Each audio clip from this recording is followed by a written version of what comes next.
ठीक है। V A B की वैल्यू वी डी सी कैसे आई है, यहाँ पे वी ए बी की वैल्यू वी डी सी कैसे आई है, V A N minus V B N करने से, ये मैंने यहाँ बता दिया था आपको यहाँ पे फॉर्म पे, लेकिन फिर भी यहाँ पे मैंने निकाल के दिखाया है, तो आप इससे देख लीजिएगा। ठीक है, अब बात करते हैं हर फेज में करंट कितनी फ्लो कर रही है। 3 फेजेस हैं, आर वाई बी, है ना। T1 T4 के साथ ये पूरा एक फेज है, ये बी फेज है, ये सी फेज है। तो हर फेज में करंट कितनी फ्लो कर रही है ये निकालना है। पहली चीज़ तो एक ये जान लें कि जब भी सर्किट में इस आर फेज के अंदर अगर एक कोई करंट या ए फेज के अंदर अगर कभी करंट फ्लो कर रही है, तो उसमें एक बार में एक स्विच ही काम कर रहा होगा, एक बार में एक ही स्विच काम कर रहा होगा, दोनों स्विच नहीं काम कर रहे होंगे। तो पर स्विच से कितनी करंट फ्लो कर रही है यही हमें निकालना है। ठीक है, तो देखिए पहली चीज़ तो ये कि V A N phase voltage अगर वी ए एन है तो लाइन वोल्टेज के तो करंट फेज करंट कितनी होगी, V A N upon Z. ठीक है, वी ए एन है फेज वोल्टेज, तो फेज करंट कितनी होगी, V A N upon Z. ठीक है, तो देखिए ये positive part of V A N है, तो इतना अपॉन जेड मैग्नीट्यूड करके, जैसे ये वी डी सी बाई 3 था तो ये V D C by 3 Z हो गया, 2 V D C by 3 2 V D C by 3 Z हो गया। ठीक है, तो पाई तक तो ऐसा हुआ, लेकिन पाई के बाद क्या हो रहा है, पाई के बाद हमें नेगेटिव साइड में फेज में वोल्टेज तो मिल रहा है पर हमें करंट नहीं मिल रही है। क्यों? क्योंकि मैंने यही बताया कि हम एक फेज करंट की बात कर रहे हैं, यानी एक फेज में एक ही स्विच काम कर रहा होगा। ठीक है, इसलिए मैंने यहाँ पे लिख दिया है दिस इज स्विच करंट पर साइकिल। ठीक है, एक साइकिल में एक स्विच कितनी देर के लिए कंडक्ट कर रहा है, तो T1 स्विच पूरी एक 360 डिग्री में, पूरी जो 360 डिग्री की साइकिल है उसमें एक स्विच 180 डिग्री तक ही कंडक्ट कर रहा है। ठीक है, तो सेकेंड हाफ में ये सेकेंड हाफ में अगर T1 स्विच को लेकर मान लीजिए बात करते हैं, T1 स्विच की बात करते हैं, तो T1 स्विच R फेज में इतनी देर तक कंडक्ट या A फेज में इतनी देर तक कंडक्ट कर रहा होगा और इतनी देर तक ऑफ रहेगा, क्योंकि इतनी देर तक फिर T4 वाला स्विच कंडक्ट कर रहा होगा। ठीक है, तो देखिए वो कैसे निकालना है। हाँ, ये चीज़ तो खैर आपने बता दी। अब देखिए RMS value of phase voltage निकालना है। RMS value of phase voltage के लिए क्या करेंगे, जो भी वैल्यू आई है VAN, है ना, मैंने उस दिन बताया था रूट मीन स्क्वायर है, तो सबसे पहले ये VAN वाला जो वोल्टेज फेज वोल्टेज आया और अगर इसी की आरएमएस वैल्यू निकालनी है तो सबसे पहले इसका स्क्वायर कर लीजिए। VAN स्क्वायर क्या होगा, VDC बाई 3 अगर यहाँ है तो इतना दूर इसका स्क्वायर क्या हो जाएगा, VDC स्क्वायर बाई 9। ये अगर 2 VDC बाई 3 है तो ये क्या हो जाएगा 4 VD स्क्वायर बाई 9।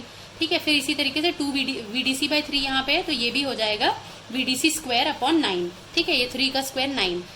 तो ये हो गया पॉजिटिव साइड का। और नेगेटिव साइड में क्योंकि स्क्वायर करेंगे तो ये भी ऊपर चला जाएगा, तो देखिए नेगेटिव साइड में ये आ रहा है। ठीक है, ये वोल्टेज है ये, क्योंकि ये ओवरलैप हो गया है, स्पेस इतनी नहीं थी इसलिए ओवरलैप हो गया है। ठीक है, तो VAN वोल्टेज अगर ये है तो VAN स्क्वायर वोल्टेज ये होगा, बिल्कुल सेम यही होगा और डबल मैग्नीट्यूड और स्क्वायर मैग्नीट्यूड। तो आरएमएस निकालने के लिए सबसे पहले VAN का स्क्वायर किया, उसके बाद फिर क्या करते हैं, फिर उसकी एवरेज वैल्यू निकालते हैं और उसके बाद उसका रूट मीन करते हैं।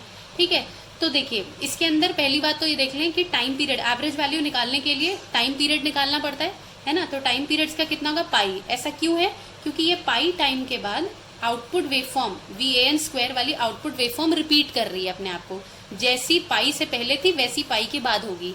तो जहां तक वो रिपीट नहीं करती है एक साइकिल के अंदर, वहां तक ही उसे कंसिडर करते हैं, फिर तो रेपिटेटिव है। ठीक है, तो इसलिए इसका टाइम पीरियड पाई होगा। ये है ये टाइम पीरियड है पाई।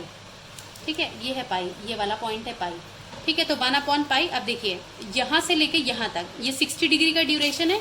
ठीक है, यहाँ से देख लीजिए ये वेवफॉर्म यहाँ से लेकर यहाँ तक ये 0 डिग्री है, 60 डिग्री है, ये 120 डिग्री है।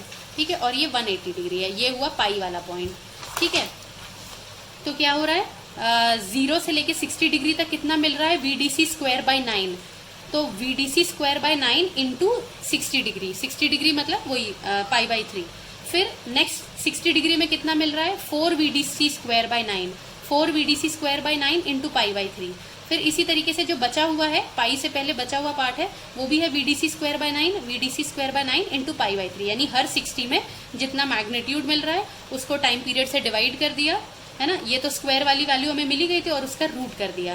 तो इससे जो फेज वोल्टेज आ रहा है, देखिए मैंने लिखा VANR, है ना, ANR यानी फेज वोल्टेज की RMS वैल्यू, या इसको V फेज RMS कह सकते हैं या VP RMS कह सकते हैं। इसको सॉल्व करने के बाद इसकी वैल्यू आ रही है √2/3 VDC।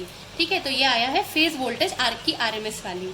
अब लाइन RMS अगर निकालना है तो क्या होता है, फेज वोल्टेज इंटू √3, यही होता है लाइन वोल्टेज। ठीक है, तो जो भी फेज वोल्टेज आया है ये उसको √3 से मल्टीप्लाई कर देंगे तो ये आ जाएगा होल अंडर रूट 2/3 VDC। ठीक है, ये वैल्यू हो गई फेज वोल्टेज की, सॉरी लाइन वोल्टेज की। अब लाइन वोल्टेज अगर निकाल लिया है तो फेज वोल्टेज अगर निकाल लिया है तो फेज करंट भी निकाल सकते हैं। फेज करंट क्या होगा, जो भी फेज वोल्टेज आ रहा है, ये फेज वोल्टेज आया था उतना अपॉन आर, उतना डिवाइडेड बाय आर, अगर हम जेड की वैल्यू आर लेकर चल रहे हैं कि कोई इंडक्टिव या कैपेसिटिव इंडक्टेंस नहीं है, सिर्फ आर है, तो फेज वोल्टेज पीछे निकाल लिया है, फेज करंट जो है वो फेज वोल्टेज अपॉन आर हो गया। और क्योंकि ये स्टार कनेक्शन है और स्टार कनेक्शन के अंदर लाइन करंट और फेज करंट सेम होती है, तो ये हो गया, दोनों वैल्यू सेम है। ठीक है, अब निकालना है थायरिस्टर करंट, हर थायरिस्टर की कितनी करंट है, यही जो हम लोग पीछे निकाल रहे थे, पीछे जो हमने बात की है कि हर थायरिस्टर के अक्रॉस, हर स्विच के अक्रॉस कितना करंट फ्लो करेगा, तो ये आपको पता चल गया है कि इसकी आरएमएस वैल्यू बेसिकली यहाँ निकालनी है। तो वेवफॉर्म तो आएगी ऐसी, ठीक है, कि पाई से लेके 2π तक 0 रहेगा, ये T1 स्विच के लिए है, T1 स्विच के लिए पाई से लेके 2π तक 0 रहेगा, और 0 से लेकर पाई तक जो भी V आ रहा है उतना अपॉन R या उतना अपॉन Z करके I की वैल्यू निकाल लेंगे। अब इसकी RMS निकालनी है तो फिर से इसका स्क्वायर कर देंगे, IT का स्क्वायर कर दिया तो ये स्क्वायर वैल्यूज आ गई, फिर वही करेंगे उतना अपॉन टाइम पीरियड, ये स्क्वायर वैल्यू है उसको टाइम पीरियड से वो करके एवरेज निकाल के, इसका मीन निकाल के उसको अंडर रूट कर दिया, रूट लगा दिया। ठीक है, तो ये हो गया थायरिस्टर की RMS वैल्यू। इसमें भी वही करेंगे कि 0 से लेके 60 डिग्री तक कितना मिल रहा है, VDC स्क्वायर अपॉन 9, वहां पे भी यही हो रहा था, VDC स्क्वायर अपॉन 9 मिल रहा था, बस ये I है तो अपॉन Z भी हो जाएगा। ठीक है, तो यानी जब स्क्वायर करेंगे तो Z स्क्वायर हो जाएगा, तो VDC square upon 9Z square into π/3 यहाँ तक हुआ। फिर यहाँ से लेकर यहाँ तक कितना हुआ, 4 VDC स्क्वायर, क्योंकि डबल मैग्नीट्यूड है, 4 VDC square upon 9Z square into π/3, और फिर से ये वही है VDC square upon 9Z square into π/3। तो इससे IT RMS की वैल्यू आ जाएगी।